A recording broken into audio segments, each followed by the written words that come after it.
Olá, você está no canal de leituras da Thelma. O livro de hoje chama-se Dom Casmurro, de Machado de Assis.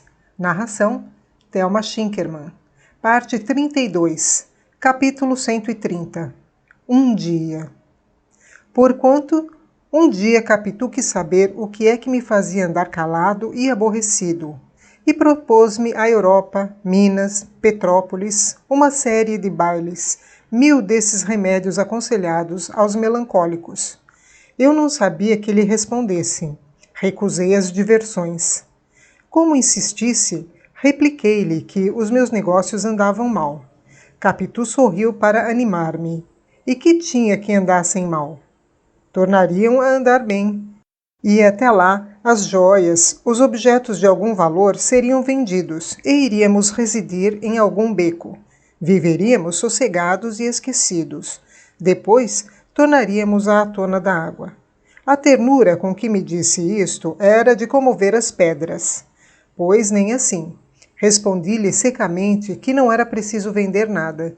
Deixei-me estar calado e aborrecido. Ela propôs-me jogar cartas ou damas, um passeio a pé, uma visita a Mato-Cavalos. E, como eu não aceitasse nada, foi para a sala, abriu o piano e começou a tocar. Eu aproveitei a ausência, peguei do chapéu e saí. Perdão, mas este capítulo devia ser precedido de outro, em que contasse um incidente ocorrido poucas semanas antes, 2 meses depois da partida de Sancha. Vou escrevê-lo. Podia antepô-lo a este, antes de mandar o livro ao prelo, mas custa muito alterar o número das páginas. Vai assim mesmo. Depois a narração seguirá direta até o fim. Demais, é curto. Capítulo 131. Anterior ao anterior. Foi o caso que a minha vida era outra vez doce e plácida. A banca do advogado rendia-me bastante. Capitu estava mais bela, Ezequiel já crescendo. Começava o ano de 1872. Você já reparou que Ezequiel tem nos olhos uma expressão esquisita? Perguntou-me Capitu. Só vi 2 pessoas assim, um amigo de papai e o defunto Escobar. Olha, Ezequiel, olha firme, assim, vira para o lado de papai. Não precisa revirar os olhos assim. Assim. Era depois do jantar. Estávamos ainda à mesa.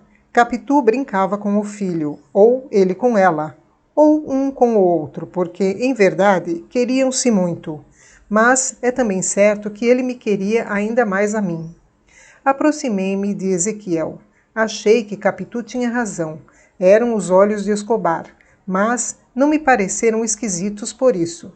Afinal, não haveria mais que meia dúzia de expressões no mundo, e muitas semelhanças se dariam naturalmente. Ezequiel não entendeu nada. Olhou espantado para ela e para mim. Afinal, saltou-me ao colo. Vamos passear, papai? Logo, meu filho. Capitu, alheia a ambos, fitava agora a outra borda da mesa. Mas, dizendo-lhe eu que, na beleza, os olhos de Ezequiel saíam aos da mãe, Capitu sorriu, abanando a cabeça com um ar que nunca achei em mulher alguma, provavelmente porque não gostei tanto das outras. As pessoas valem o que vale a afeição da gente.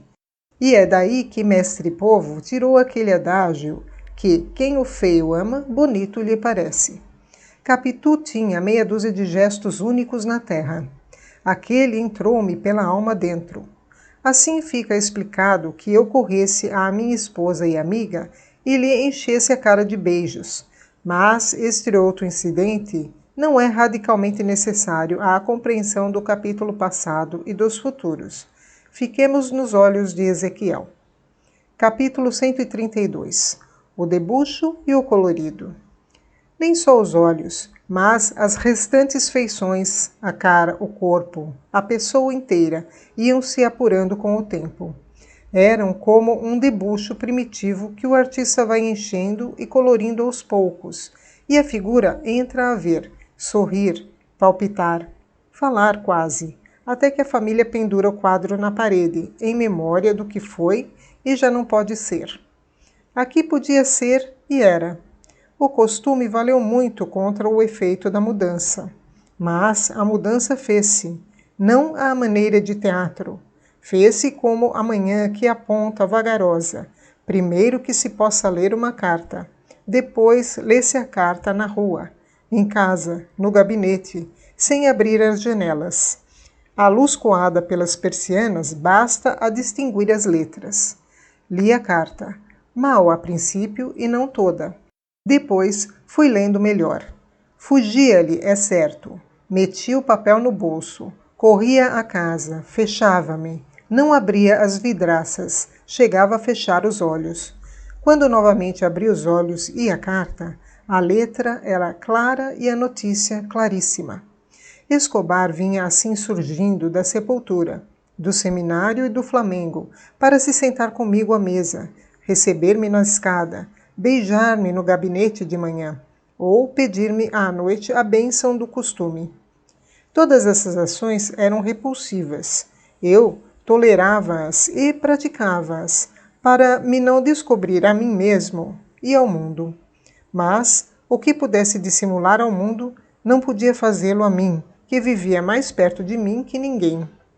Quando nem mãe nem filho estavam comigo, o meu desespero era grande, e eu jurava matá-los a ambos, ora de golpe, ora devagar, para dividir pelo tempo da morte todos os minutos da vida embaçada e agoniada. Quando, porém, tornava à casa e via no alto da escada a criaturinha que me queria e esperava, ficava desarmado e diferia o castigo de um dia para o outro. O que se passava entre mim e Capitu naqueles dias sombrios não se notará aqui, por ser tão miúdo e repetido, e já tão tarde que não se poderá dizê-lo sem falha nem canseira. Mas o principal irá. E o principal é que os nossos temporais eram agora contínuos e terríveis. Antes da descoberta àquela má terra da verdade, tivemos outros de pouca dura. Não tardava que o céu se fizesse azul, o sol claro e o mar chão, por onde abríamos novamente as velas que nos levavam às ilhas e costas mais belas do universo, até que outro pé de vento desbaratava tudo, e nós, postos à capa, esperávamos outra bonança, que não era tardia nem dúbia, antes total, próxima e firme. Releva-me estas memórias, cheiram ao mar e à maré que deram morte ao meu amigo e comborço Escobar. Cheiram também aos olhos de ressaca de Capitu. Assim, posto sempre fosse homem de terra, conto aquela parte da minha vida, como um marujo contaria o seu naufrágio. Já entre nós, só faltava dizer a palavra última. Nós a líamos, porém, nos olhos um do outro, vibrante e decisiva, e sempre que Ezequiel vinha para nós, não fazia mais que separar-nos. Capitu propôs metê-lo em um colégio, donde só viesse aos sábados. Custou muito ao menino aceitar esta situação. Quero ir com papai. Papai há de ir comigo, bradava ele. Fui eu mesmo que o levei um dia de manhã, uma segunda-feira. Era no antigo Largo da Lapa, perto da nossa casa. Levei-o a pé, pela mão, como levara o ataúde do outro. O pequeno ia chorando e fazendo perguntas a cada passo. Se voltaria para casa, e quando, e se eu iria vê-lo. Vou. Papai não vai. Vou sim. Jura, papai? Pois sim. Papai não diz que jura. Pois juro. E lá o levei e deixei. A ausência temporária não atalhou o mal, e toda a arte fina de Capitu para fazê-lo atenuar, ao menos, foi como se não fosse. Eu sentia-me cada vez pior. A mesma situação nova agravou a minha paixão. Ezequiel vivia agora mais fora da minha vista. Mas a volta dele ao fim das semanas, ou pelo descostume em que eu ficava, ou porque o tempo fosse andando e completando a semelhança, era a volta de Escobar mais vivo e ruidoso. Até a voz, dentro de pouco, já me parecia a mesma. Aos sábados, buscava não jantar em casa e só entrar quando ele estivesse dormindo, mas não escapava ao domingo, no gabinete, quando eu me achava entre jornais e autos. Ezequiel entrava turbulento, expansivo, cheio de riso e de amor, porque o demo do pequeno cada vez morria mais por mim. Eu, a falar verdade, sentia agora uma aversão que mal podia disfarçar, tanto a ela como aos outros. Não podendo encobrir inteiramente essa disposição moral, cuidava de me não fazer em contradiço com ele, ou só o menos que pudesse. Ora tinha trabalho que me obrigava a fechar o gabinete, ora saía ao domingo para ir passear pela cidade e arrebaldes o meu mal secreto. Capítulo 133. Uma ideia. Um dia, era uma sexta-feira, não pude mais. Certa ideia, que negrejava em mim, abriu as asas e entrou a batê-las de um lado para o outro, como fazem as ideias que querem sair. O ser sexta-feira, creio que foi acaso, mas também pode ter sido propósito. Fui educado no terror daquele dia. Ouvi cantar baladas em casa, vindas da roça e da antiga metrópole, nas quais a sexta-feira era o dia do agouro. Entretanto, não havendo almanaques no cérebro, é provável que a ideia não batesse as asas senão pela necessidade que sentia de vir ao ar e à vida. A vida é tão bela que a mesma ideia da morte precisa vir primeiro a ela, antes de ser cumprida. Já me vais entendendo. Lê agora outro capítulo. Capítulo 134. O dia de sábado. A ideia saiu finalmente do cérebro. Era noite e não pude dormir, por mais que a sacudisse de mim. Também nenhuma noite me passou tão curta. Amanheceu, quando cuidava não ser mais que 1 ou 2 horas. Saí, supondo deixar a ideia em casa. Ela veio comigo. Cá fora tinha a mesma cor escura, as mesmas asas trépidas. Oposto a voasse com elas, era como se fosse fixa. Eu a levava na retina, não que me encobrisse as coisas externas, mas via-as através dela, com a cor mais pálida que de costume, e sem se demorar em nada. Não me lembra bem o resto do dia. Sei que escrevi algumas cartas. Comprei uma substância, que não digo, para não espertar o desejo de prová-la. A farmácia faliu, é verdade. O dono fez-se banqueiro, e o banco prospera. Quando me achei com a morte no bolso, senti tamanha alegria como se acabasse de tirar a sorte grande, ou ainda maior, porque o prêmio da loteria gasta-se e a morte não se gasta. Fui à casa de minha mãe, com o fim de despedir-me, a título de visita. Ou de verdade ou por ilusão, tudo ali me pareceu melhor nesse dia, minha mãe menos triste, tio Cosme esquecido do coração, prima Justina da língua. Passei 1 hora em paz. Cheguei a abrir mão do projeto. Que era preciso para viver? Nunca mais deixar esta casa ou prender aquela hora a mim mesmo. Capítulo 135. Otelo. Jantei fora. De noite fui ao teatro. Representava-se justamente Otelo, que eu não vira nem lera nunca. Sabia apenas o assunto e estimei a coincidência. Vi as grandes raivas do Mouro, por causa de um lenço. Um simples lenço. E aqui dou matéria à meditação dos psicólogos deste e de outros continentes, pois não me pude furtar à observação de que um lenço bastou a acender os ciúmes de Otelo e compor a mais sublime tragédia deste mundo. Os lenços perderam-se, hoje são precisos os próprios lençóis. Alguma vez nem lençóis há, e valem só as camisas. Tais eram as ideias que me iam passando pela cabeça, vagas e turvas, à medida que o Mouro rolava convulso e Iago destilava sua calúnia. Nos intervalos, não me levantava da cadeira, não queria expor-me a encontrar algum conhecido. As senhoras ficavam quase todas nos camarotes, enquanto os homens iam fumar. Então eu perguntava a mim mesmo se alguma daquelas não teria amado alguém que jazesse agora no cemitério, e vinham outras incoerências, até que o pano subia e continuava a peça. O último ato mostrou-me que não eu, mas Capitu devia morrer.